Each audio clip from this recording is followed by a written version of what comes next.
Décryptage et mise en œuvre des techniques constructives. Oh, c'est pratique! C'est Béton Pratique. Comment réaliser un béton matricé? Pour améliorer l'esthétique des bétons, le matrissage est un allié idéal. Mais comme pour tout béton, dont l'esthétisme est la qualité principale, il faut soigner la mise en œuvre en respectant un phasage et des techniques dédiées. Qu'est-ce qu'un béton matricé? L'objectif d'un béton matricé est de donner une forme à la matière. La matrice permet donc de modeler le béton, souvent pour l'obtention de parements rappelant des éléments naturels comme le bois ou la pierre.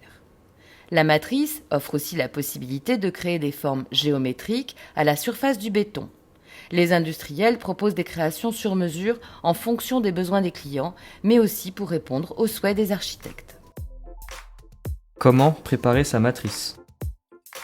La première chose à faire est de bien choisir sa matrice.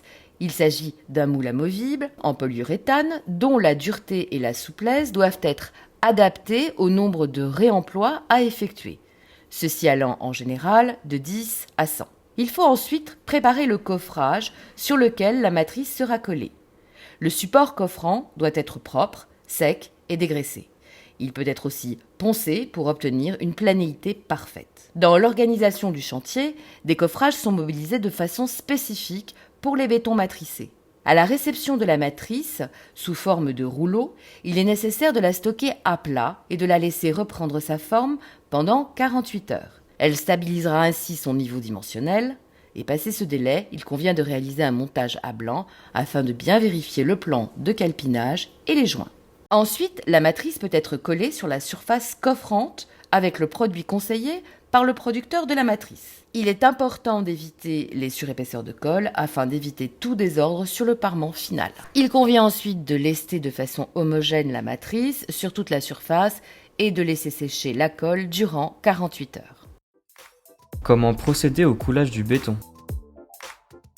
Une fois la matrice collée sur le coffrage, il est indispensable d'appliquer sur la matrice un agent de démoulage spécifique conseillé par le fabricant. En effet, la nature poreuse de la matrice impose de la nourrir en surface.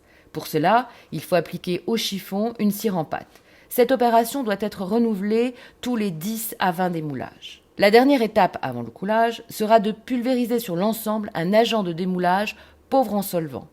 Cette opération sera renouvelée à chaque décoffrage. Pour le coulage, le choix de la formule béton est important.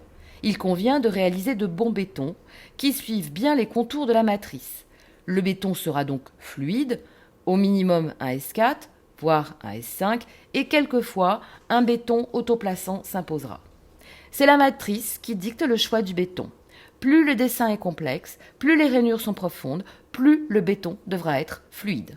Dans tous les cas, l'utilisateur des matrices devra se rapprocher de son fournisseur de béton prêt à l'emploi pour qu'il réalise une formulation de parement enrichie en éléments fins.